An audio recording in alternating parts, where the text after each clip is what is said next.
Welcome back. मैं हूं आपका होस्ट फैजुल बारी। दोस्तों, इंदौर में 1 जनवरी को एक कॉमेडी शो था जिसमें बीजेपी एमएलए के बेटा अपने कुछ लोगों के साथ शो में इंटर किया है और मशहूर कॉमेडियन मुनव्वर फारूकी और उनके टीममेट्स को गाली गलौज किया, मारा पीटा और पुलिस के हवाले करवा दिया, शो कैंसिल करवा दिया। 1 हफ्ता से ज़्यादा होने वाला है, अब तक उन्हें बेल नहीं मिला है। आज हम लोग इस वीडियो में बात करेंगे कि ये पूरा इशू क्या था और रिलीजन और हमारा जो कॉन्स्टिट्यूशन है वो ऐसे इंसिडेंट्स के ऊपर क्या कहता है। लेकिन उससे पहले अगर आप इस चैनल पर नए हैं तो सब्सक्राइब ज़रूर कर लें।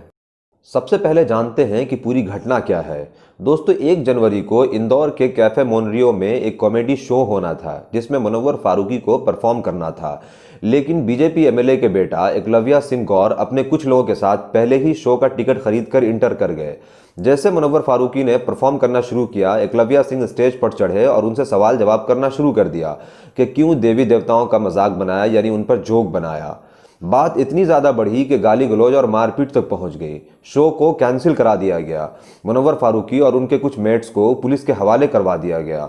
इसके ऊपर एकलव्य सिंह गौर का कहना है कि मुनव्वर फारूकी ने देवी देवताओं का मजाक बनाया था। जो हम सोच कर रहे थे वही सब चीज़ें वहाँ हो रही थी। वहाँ हिंदू देवी देवताओं का मजाक बनाया जा रहा था। वहाँ पर केंद्रीय गृह मंत्री अमित शाह जी और गोधरा कांड का जिक्र किया, उनका नाम उसमें बेवजह घसीटा गया और इस तरह की तमाम चीज़ें वहाँ चल रही थी। हमने उसका वीडियो भी बनाया है, उसके सारे हमारे पास एविडेंस है। और वहाँ पर फिर हमने शो रुकवा करके सारी ऑडियंस को बाहर निकाल करके और वो जो भी ऑर्गेनाइज़र थे और जो कॉमेडियन थे उनको पकड़ करके हम थाने ले आए। मगर पुलिस का और कैफे में मौजूद ऑडियंस का यह कहना है कि उस दिन मुनव्वर फारूकी ने कोई देवी देवताओं का मजाक नहीं बनाया था। तो सवाल यह है कि अब तक उन्हें क्यों बेल नहीं मिला है। स्टैंड अप कॉमेडियन की लिमिट क्या है?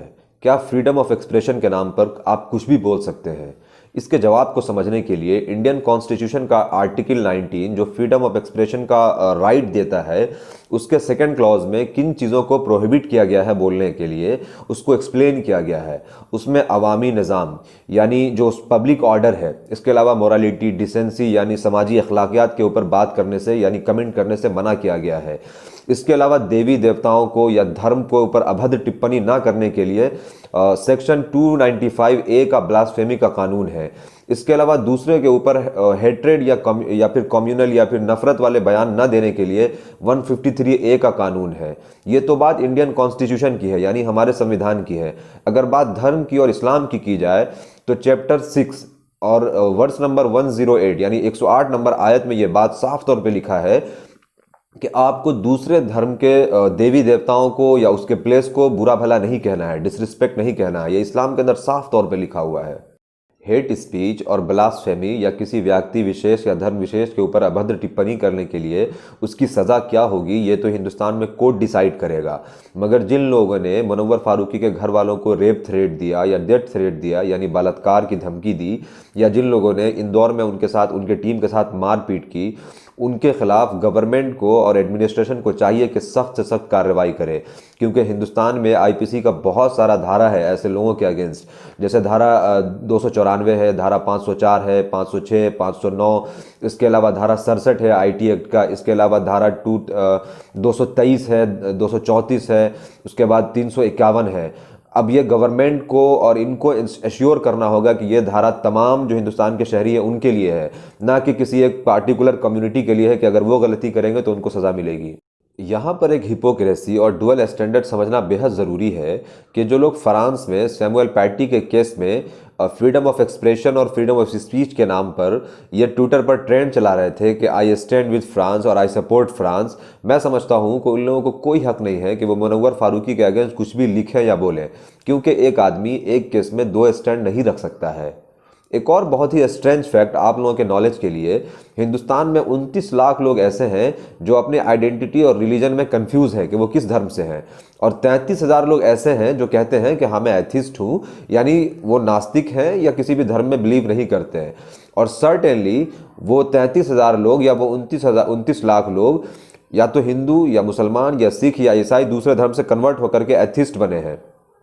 तो ये समझना बेहद ज़रूरी है कि कोई नौज़ बिल्ला मोहम्मद फैज़ुल बारी या कोई राजेश कुमार नाम का आदमी, नाम से वो हिंदू लग रहा है या मुसलमान लग रहा है, लेकिन वो है नहीं। यानी वो मुसलमान धर्म को रिप्रेजेंट कर रहा है या कोई राजेश कुमार हिंदू धर्म को रिप्रेजेंट कर रहा है, लेकिन वो है नहीं। अब उसके किसी कोई बात कहने से पूरी कम्युनिटी बदनाम होती है, क्योंकि ऐसा लगता है कि ये इस कम्युनिटी को रिप्रेजेंट कर रहा है।